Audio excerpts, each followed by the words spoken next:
driven the entire route, and as early as 10 o'clock this morning we saw people lining it. And here at Pioneer Trail and 169, just barely in Eden Prairie on the border of Bloomington, here we spotted former Minnetonka Police Chief Jeff Sebenaler. And Jeff, you watched the services from the confines of your car where it was a lot warmer, but yes, what were your thoughts? What did you see there that made the most impact? Just the outpouring of support from all the law enforcement officers throughout the state of Minnesota, across the country. They're here for the families of these fallen officers and firefighter, and I think that's so important that we show our support during this difficult time. It's going to mean so much to the families later on, but that's what we need to do today, is just show our support for those who serve.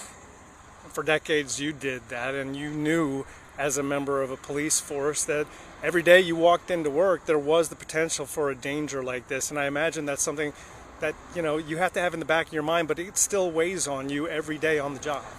It does, and my heart is just broken by the loss of these young officers and firefighter. I'm just thankful I've made it out, and I guess that's why I'm here today, is to show that support. Some of us make it home. These young officers and firefighter did not, and we need to really be thankful for people like them that serve and protect us. What does it mean to you and to members of the first responder family to see this support lining this procession route? It means everything, especially in today. Showing that support, because obviously law enforcement took a hit a while back, and we need to gain that trust and respect back, and that's what the officers and firefighters and paramedics and everyone else that serves needs to see. And on a day like today, when the wind chills are in the single digits, it might mean even more. Yes. When people are coming out when it's below zero wind chill, but that's a little bit of a sacrifice, nothing compared to what these officers and firefighter gave. Absolutely. Thank you, Chief. And Kelsey and Randy, I'll send it back to you guys. Okay, thank you, Corin.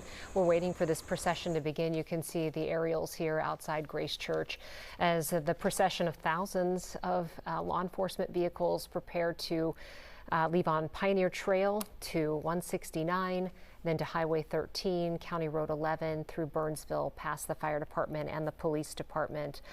It will be incredibly powerful, and as Rob Olson said earlier, I mean, the power of thousands of people being so quiet. It's these moments. You really don't have to say anything to understand the message.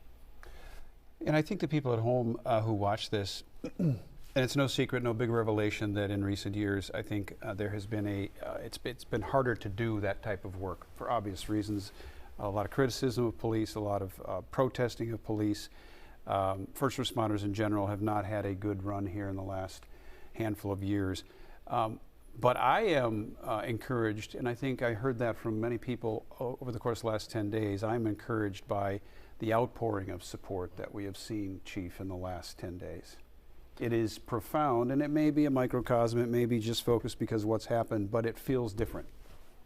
It does. I believe it does feel different. We have, are coming out of a very tumultuous time in policing in America over the last 10 years or so. We've had countless examples that catch fire on social media of negative police interactions, and those repeating examples really can impact the perception of how some people view our law enforcement officers who go out and do the difficult jobs each and every day. And coming from the police service, I can tell you that 99.9% of the people I worked with over the years really possess that servant's heart. They do it for the right reasons, and it's unfortunate when a few incidents really impact the profession the way it does.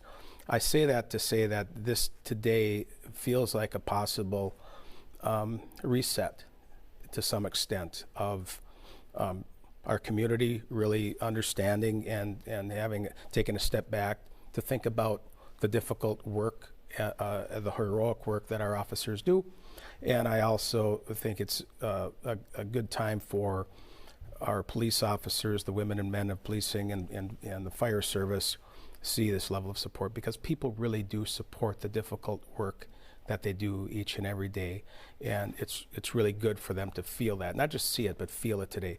I believe that everybody is feeling that today. I'd like to agree with that.